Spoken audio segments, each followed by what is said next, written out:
Oh, the summer's been amazing. It's been so busy and like a lot of really long flights and stuff, but it's been really fun, really great fun. Good, also good. Normally, you know, we follow where the summer is, so we stayed in Europe quite a lot this time and waiting for the South American summer to begin, and then we go there, we do Carnival in Brazil, and we do all those like crazy times.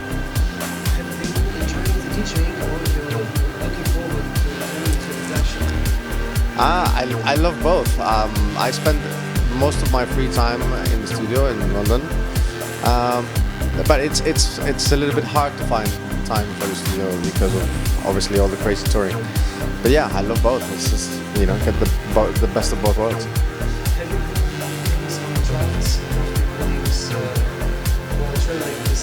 Yeah.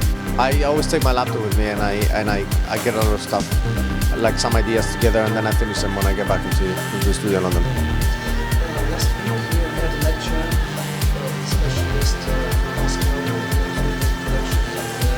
title was producing so many like being on tour and everywhere.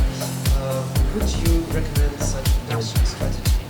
Well, I find it harder every time to produce on my laptop because more than anything because of the sound. I'm very used to my room and I know what kind of sound I can get from there, but I can definitely do 90% of the production on the laptop and then just fine tweak it when I get into the studio. But yeah, I mean, there's many people that don't really have studios and they just work on laptop, and you know, records are amazing, so yeah, there's no reason why not. Collaboration with music instruments running. Perfect.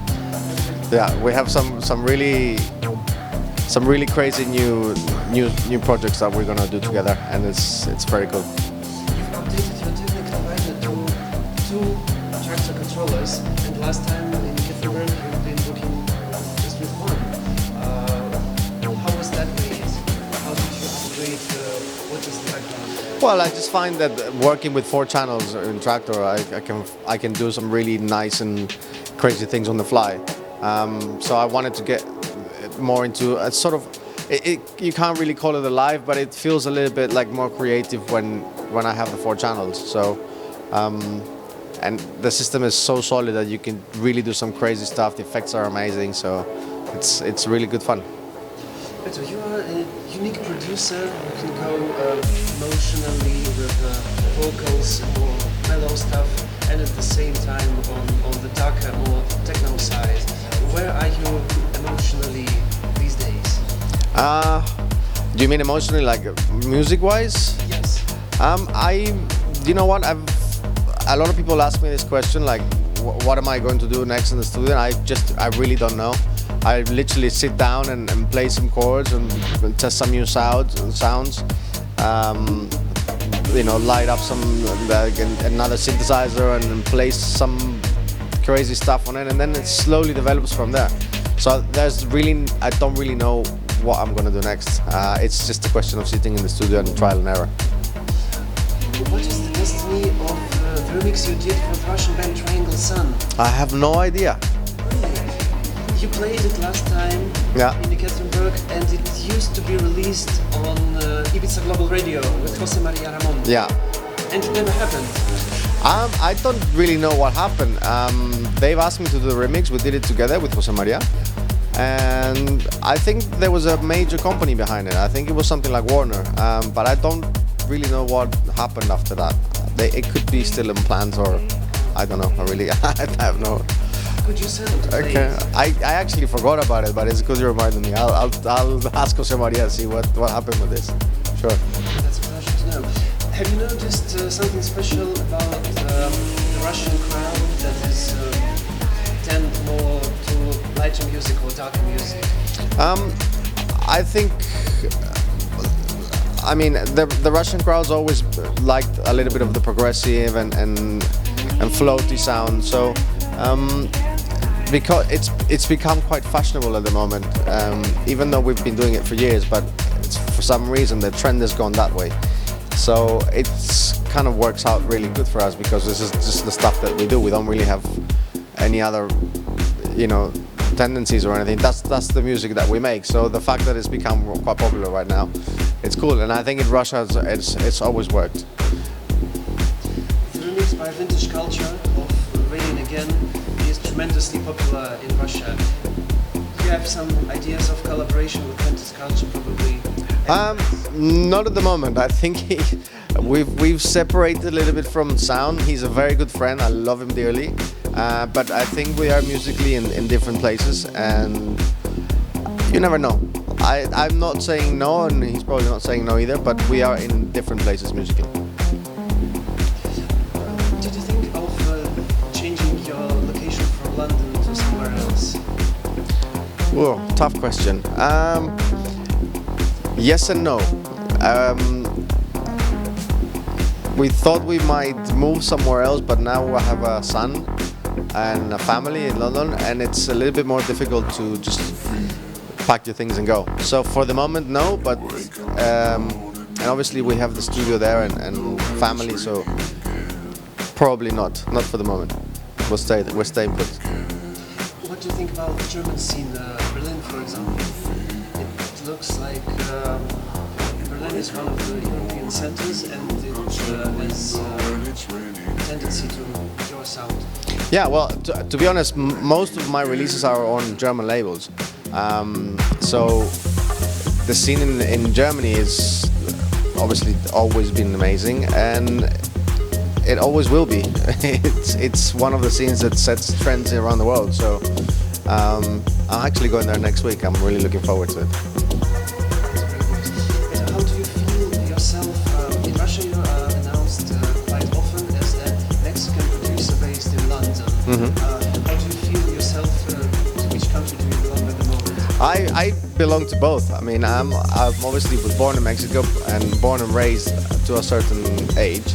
But England has given me my career and a family and a lot of what I know today. So I'm half and half for sure. I will always be half and half. How is Chilemint doing these days? Good. Chilemint is sleeping a bit for the moment. Whilst we're just organizing some new releases and getting some new stuff together. But very good, very good. We're not doing vinyl anymore. We're only doing digital. We stopped doing vinyl because times were a little bit tough, but we might start doing it again. We're not sure. And yourself, you're not playing 12-inch anymore? No. It's, you know what, I find it very difficult to travel with the bags, and I'm being quite a small person. It's tough to carry, even though I used to do it all the time in the past, but I feel very comfortable playing with Tractor and with CDJs at the moment, and for the moment that's just how it's going to be. Because that's exactly what you said, at least in Russia we observe this tendency that 12 inches returning labels start pressing those white labels like 100 copies again, because this amount could be sold and it won't stay at the shelves. Yeah. I mean, it's been quite steady, the growth of the sales of vinyl for a few years now. So look, I would love to, and it's definitely lovely to play the actual record, and it's really great. And in fairness, sometimes as well, the equipment is, you need to find the right equipment in the club, the vibrations and stuff. So a lot of places are actually not prepared for DJs to come in with vinyl, and they have to do some special setups. So it can be a little bit complicated. But what about Russian producers at Chili Mint? Had Valentin Beat, for example, Yeah. from Russia. Yeah. Any plans? I saw him not long ago. I was in St. Petersburg and had a lovely night with him. And yeah, I mean, we're always in touch. And like I said, Chili Mint is a little bit sleeping for the moment. But yeah, we're always in touch, and he's a super good producer. I love his music. Probably the very last one. What do you think about long play format, like a large form of an album, for example? You're not known for producing albums, but you've been doing strong singles and EPs. There has been a lot of talk lately about maybe thinking about doing an album. We have been talking about it for some time now, and yeah, it's possible that an album is coming. It will be something special. That's one of the reasons why it hasn't happened yet, because for me to make an artist album, it has to be something quite special with the same concept of what my music is like, but I will have to tell a story through the LP. So yeah, there will definitely be an album coming. Don't know when, but there will definitely be one. Thank you very much. Looking forward to seeing you. Yeah, awesome, man. Thank you. Cool.